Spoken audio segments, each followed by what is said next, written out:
and what that was all about. In our family, our daughter's name is Carla. I didn't name her, Connie did. And our daughter used to say to us, I don't like my name, I want to change it. And we said, well, okay, well, what do you want to change it to? Well, it happened to be around Christmas time. And one day she came, she goes, oh, I know what name I want. What's that name? Noel, she said. I love that name. So ever since she's a little girl, all the way up when she first spoke it to where she is now as a young, as a woman, we always give her something at Christmas time that has Noel on it. If you don't realize, there's a lot of things around that says Noel, and it's much easier to purchase for her at that time of the year. So we pull that together. The rest of our kids, I have Joshua. I named him that because I was in an Old Testament class in seminary, you know. That was before it became popular. Joshua, Elijah, those names were never used. And so we had one of the first ones that came out there years ago, you know. We said, what name is it? Josh, people go, what's that? Where did you get that name at? And I thought, uh-oh, got to do something about this. You know, and it meant wall breaker, you know, God's wall breaker, God's power. Oh, Joshua, you know, fit the battle of Jericho. I love that. I thought, oh, what a great, and little did I know I was naming him that for a reason. He broke all kinds of things, including our car, but that's another story for another time. But he was a true wall breaker. He said to us, I want to change my name. And I thought, there must be something about this. Everybody wants to change their name. And so I said to him, what name would you like? And he said, I don't know, I'll think about it. Well, it was later on. He was in college, and he was a political science major, and he said to us, you know what, I know what name I want to change my name to. We go, what's that? And he goes, well, imagine this. He said, that name's going to be on a poster, a little signboard out in front of everywhere. Somebody's got to see that name, and it's got to speak to them. Joshua doesn't speak to them. He said, so we've got to come up with a name. And I said, okay, come up with it. What would it be? And he goes, ready for this? Vision. Vision? Vision Dix. I thought, I don't know about that. He said, well, I don't know about my last name. I said, well, you can't do anything about that. You got to go with that first one, Vision. He goes, oh, man. He goes, I want to be visions to people, vision cast, all kinds of things. He was ahead of his time. And I thought, oh, Lord, help him. You know what? I just stick with the Joshua. I think that's a good thing for people to have at that time. Our other son's name was Elijah. I was in another Old Testament class when he came along. But really, when I named him, Connie said, okay, you get to name this. What do you want to name him? And I said, you know what? He's such a great, he was a little premature. I said, we're going to call him Ezekiel. Connie looked at me and she goes, don't ever put that name on a kid. I said, why not? He's so little, he's premature. You can't put a name like that. Come on, another name. And I said, how about Elijah? She goes, how about Eli? I said, okay, you win. 3 letters, it's all good. It works out great. So he did that. And in our family, we had and people love that name. In fact, one of our family members adopted 3 kids, and one of the kids said that he wanted his name changed when he was adopted. They were a little older when they were adopted. And you know what he wanted his name to be? Elijah. We were so happy. We thought, good choice. And Elijah said, bad choice. We already got an Elijah. We don't need a second one. Well, okay, what do you want to do? He said, you call me Big Elijah and call him Little Elijah because he's a little guy. We said, okay. Well, a few weeks ago at a camp, I got to see Big Elijah again. I hadn't seen him for several years. And anyway, he showed up at the camp and everything else. He was up for an NFL player. He weighs 260 pounds. He's 6'5". And so I just had a hard time calling him Little Elijah, you know. And I thought, I got to tell my Elijah, I think that people are going to be real confused. And they go, he's Little Elijah, I'm Big Elijah. They're going to laugh, and there's a reason for that as part of the whole thing. Connie, before her mother passed away, I asked her one day, why do you get your name? She goes, I don't know, I'll ask my mother. Now, if you don't know that, you might want to go home and ask somebody why you were named the way you were. And so ask her, and her mom said, oh, Connie? And Connie goes, oh, it must be something spiritual. Maybe it's in the Bible. I wasn't there. What else? Why did you call me that? Well, she said, back in 1950, there was a lady called Connie Francis, and she was quite a singer. And oh, she was beautiful. And you know what? I wanted to name you Connie. And Connie goes, who the heck was Connie Francis? Are you kidding me? How did you put that name on me? Saddle me with that one. It's like my name. You know, I used to go around and say, my name is Philip, 1 L only. My mother kept doing that to everybody. His name is Philip, 1 L only, 1 L only. I go, what is this 1 L only thing? She goes, well, she said, you know, when you were born, she said, Queen Elizabeth got married to Prince Philip. Oh, calm down, mother. and he only spelled his name with one L. That's why I named you that way. I thought, wasn't I named after some famous person or some relative or something? No, I named you after, oh, my heartthrob, Prince Philip. I thought, oh, great. So I expected things to change because we have a new baby, a new grandson. So I was all excited about this. And so when he was named, my son kept going, you want to know the name? Yes. I can't tell you yet. Want to know the name? Nope, can't tell you yet. So when he announced it, he goes, ready? His name is going to be Beau. And I thought, oh, it's a French derivative. It means beautiful, I thought, oh, what a great thing. Est-ce que vous comprenez français? I love French, are you kidding me? This is beautiful. You named him for a little bit of your dad, and French kid, and I'll take him to Paris. All things will be right in the world. He goes, I named him Beau. I go, I understand. Well, I didn't name him after that. What'd you name him after? Beau Duke on the Dukes of Hazzard. Used to be on television. So that's how I called him Beau, and I thought, oh, we got to do something about this. I see something coming as part of that. So I only say that to you because this all plays into this amazing little verse, because God, given the opportunity, God names himself.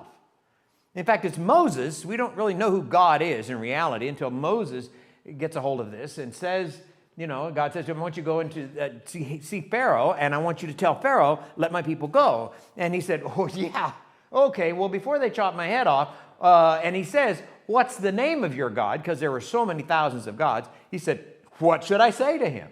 And of course, Moses, like all of us, was ready for that big name to come. What's the name of my grandson, Beau? What's the name of God? And he goes, I am. Now, Moses would probably be like all of us.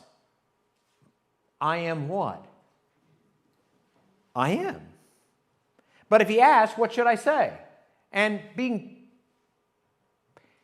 directed towards clarity, God says, I am that I am. Now, I wasn't there, but I could imagine Moses going, what is this?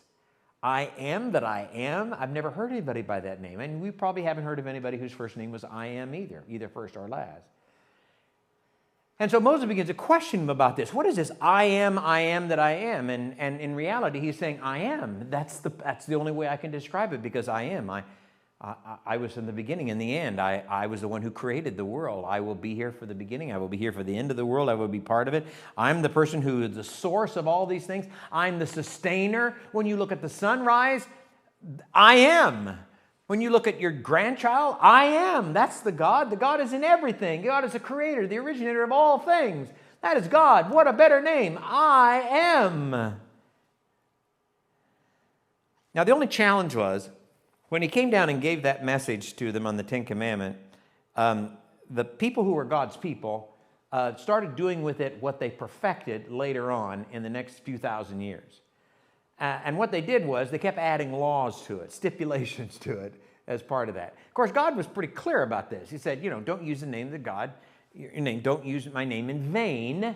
He said, don't use my name insignificantly. Use my name for a reason and a purpose if you're going to use my name. How would we describe God's name? We would have a hard time doing it. How do we picture God? Well, some picture him as an old man sitting on a throne with a nice beard and all kinds of things like that. But in reality, God said, don't bring any idols. Don't try to put me into a picture that way. When you look at the sunset, that's me. When you look at the sky, that's me. When you look at the base of a baby, that's me. When you look at those things, you think, beautiful, this is so good. You know what? That's me.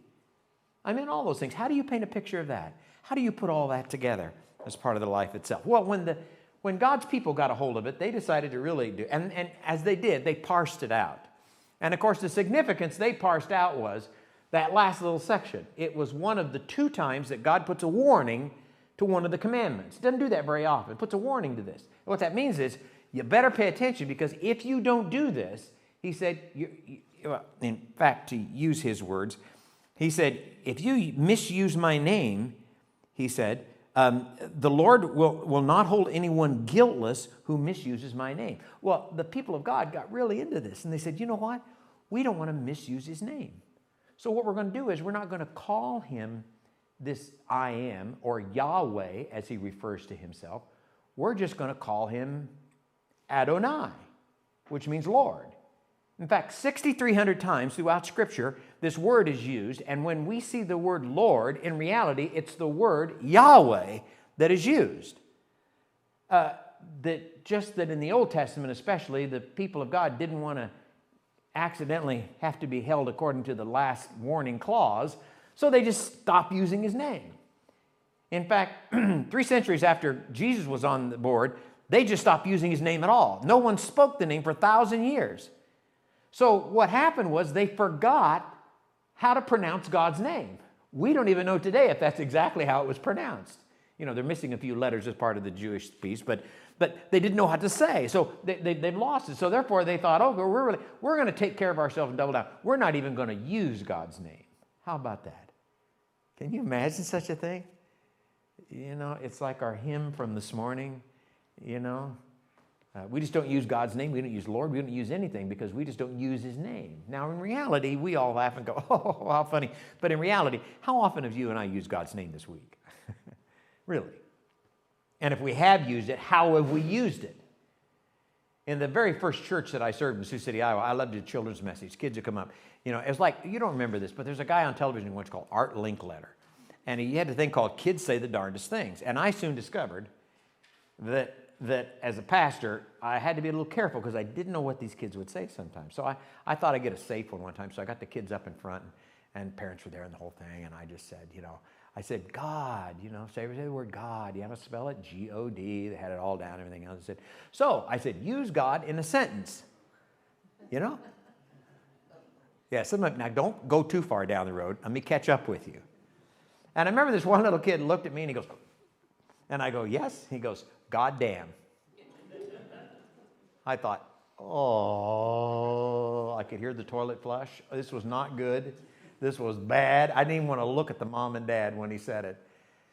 And I'm like, and being mistaken, I said, where did you get that? It was part of what you said when you're a young pastor, and you just say the first thing comes into your mind.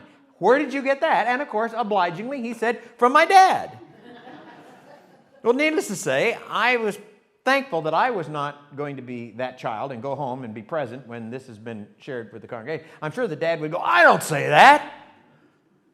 But he picked it up, and that's what he said. And I said, whoa, that's too bad. I said, and he raised his hand, he goes, he also says Jesus Christ a lot. And I thought, okay, let's just stop this message. Let's have a prayer, and you all go back to your seats, okay? Because I don't think we can get much lower than that as part of it. But, you know, in reality, isn't that what we do sometimes? Don't we throw around God's name in kind of a scurrious way? I mean, if we even use it, don't we do that? Don't we ever say that sometimes? God, you know? We make those terminology. In putting this commandment together, what God was saying was, look, my name is significant because I am significant. What I've done and what I've created is significant. And if you can't give that significance in your life, you know what my suggestion is? What? Just don't use it. He says, don't use my name in vain. Don't use my name without significant meaning. Use it for a reason. Now, the challenge is that you and I have a real difficult time. And I have to agree with this. Because sometimes we invoke the name of God and we just use it like anybody else's name. Joe, Harry, Sam, Mary. That's how we use it. There's no significance to it. It just happened to be a name, right? Isn't that how we do other people's names? But sometimes we put a significance with that name. If you have a father, grandfather, I have my grandmother. Oh, Velta was her name. Oh, my goodness. She was the one that prayed for me and did all kinds of stuff. And I use that name, I think, Velta. What a beautiful name. Let me tell you about my grandma. I'll tell you all these things. God said, I want you to have that kind of significance attached to my name. And if you can't have that significance attached to my name, I want to give you a hint. Don't use it. That's what I'm telling you. Don't use it. When my wife and I were married, they used the old Methodist vows. And the old Methodist vows went something like this. I, Phil, take you, Connie, to be my lawfully wedded wife. Lawfully wedded wife. To have and to hope, or you've been there, from this day forward. For better or for richer or for in sickness and in. to love and to cherish from this day forward. Huh? And there was another little codicil they used back there on the second time around, and it was this: so help me God, so help me God. Or, God my witness, we did those kinds of things. And you know what? I remember one time I was talking to people, and I thought, you know what? I really want you to understand what you're saying. I mean, you're before God and your family, and when you make that pledge means something, really. But I've had some people who just use it as words. Can you imagine? But sometimes you and I do the same thing. We use God's name in that way. Sometimes we don't even mention God's name. Sometimes when people are ill or something, what do we say to them? I'll pray for you. I'll ask God to help you. We go, I'll be thinking about you, because I don't really want to say God's name. And you know why I don't want to say God's name? Because I might say it wrong. Yeah. I don't say God's name because, you know what? I've been taught, just don't say it. Why? It's not the sin of omission, it's the sin of commission. You understand that?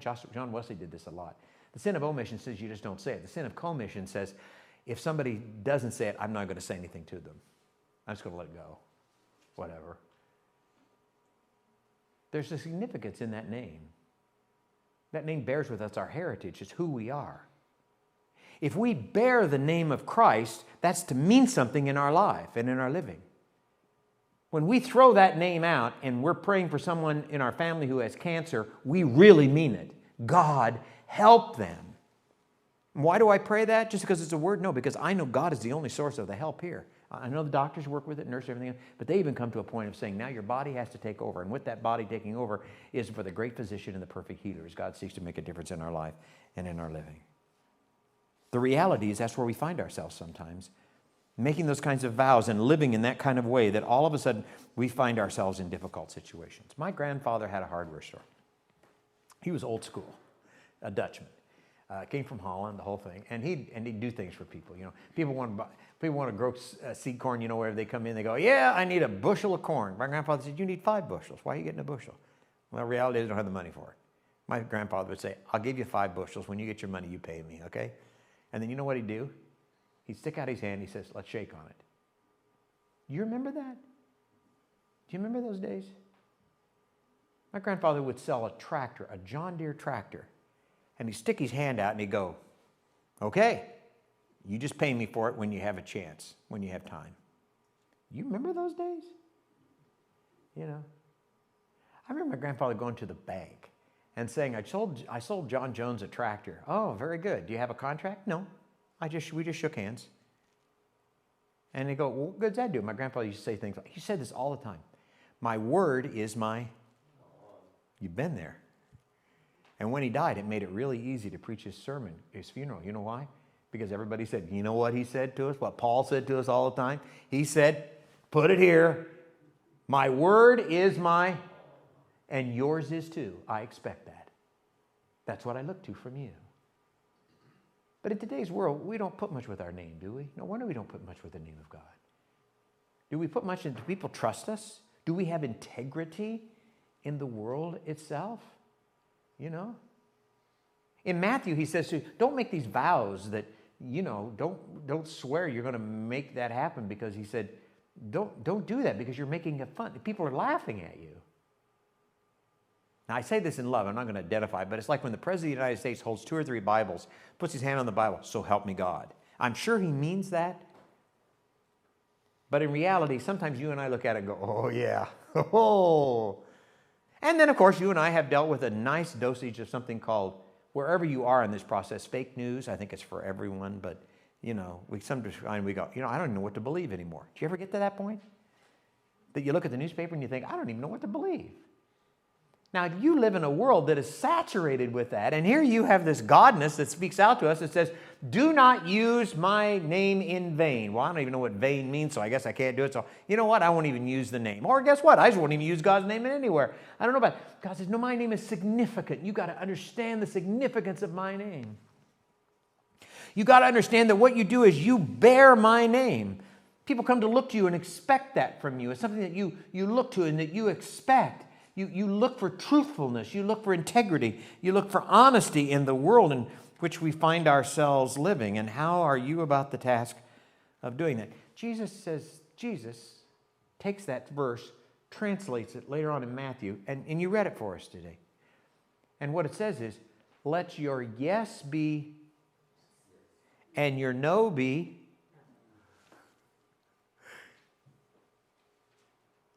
There are some people who used to judge people on that basis. If you said no, guess what? It was a, and a yes was a, where is my bond? You see, all that emanates from God, who said, trust me, have faith in me, that what I say and what I do is something of honesty. And you know what? You can take it to the bank and hold on to it. Because you know why? Well, in fact, interesting. They use this particular word, which I haven't seen it for a while. And it says, do not take the name of the Lord thy God in vain. Take is tusad in Hebrew. And tusad means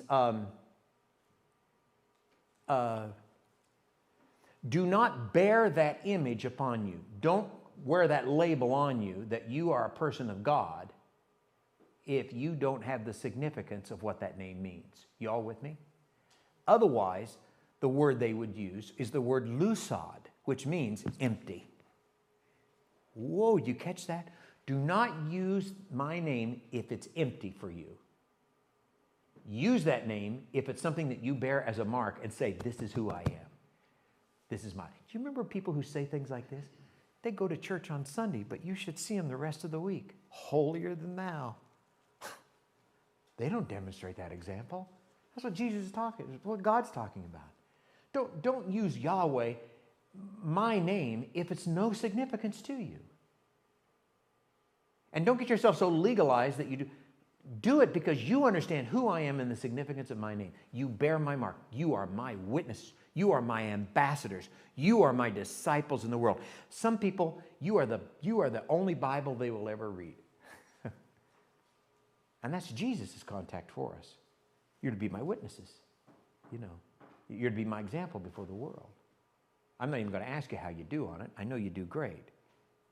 What I want you to do is to replace that name of what God is with the significance in our life. My very first church I served was in Sioux City, Iowa, Trimble United Methodist Church. Oh, it's an amazing church. They said to me, you know, this church had 300 members. I thought, are you kidding me? And the first Sunday I went, there were 12. I said, where'd they all go? They said, well, we had a little disagreement. And 380 of them left the church. What? Yeah, I don't come anymore. Oh, that was unbelievable. Well, we got things moving in great ways and everything else. I had this lady in the congregation. She was a wonderful one.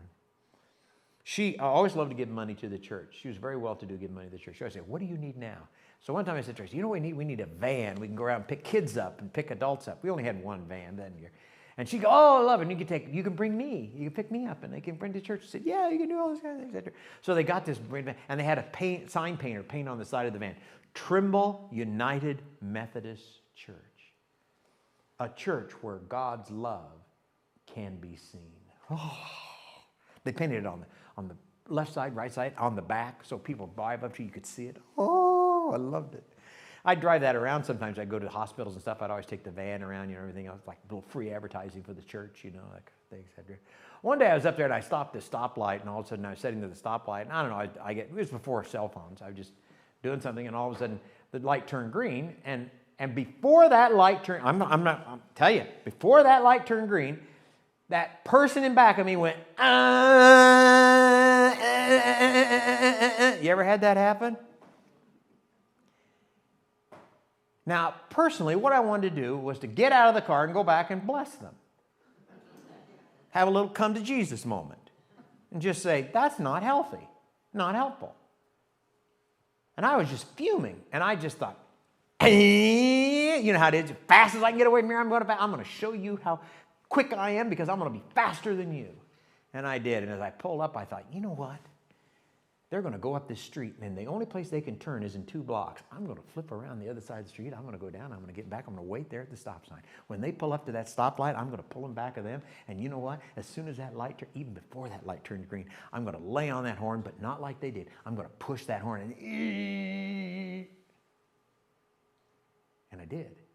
I got up there. They pulled the stoplight. They stopped. All of a sudden, I pulled them back of them. And before that light turned green, guess what I did?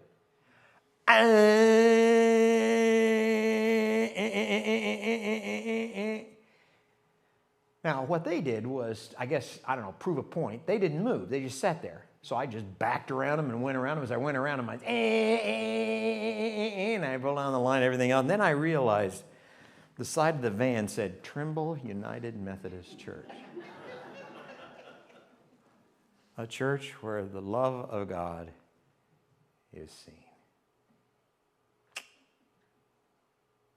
Now, I only say that to you because in reality, you may not have that sign on the side of your car, but you do have that sign on the side of you. You do. It's a sign that people look at. You're to be my ambassadors. God's name means something. And when we bear that name upon us, we are to mean something too. Not perfected. We're to simply allow the love of Christ. Love your neighbor as you love me and as you love yourself. Demonstrate my integrity in the world. Demonstrate my truthfulness that I will be with you and never leave you and never forsake you. The name of God is a name of significance. Let us never miss or use it, but to honor it as it was given. Let's pray together.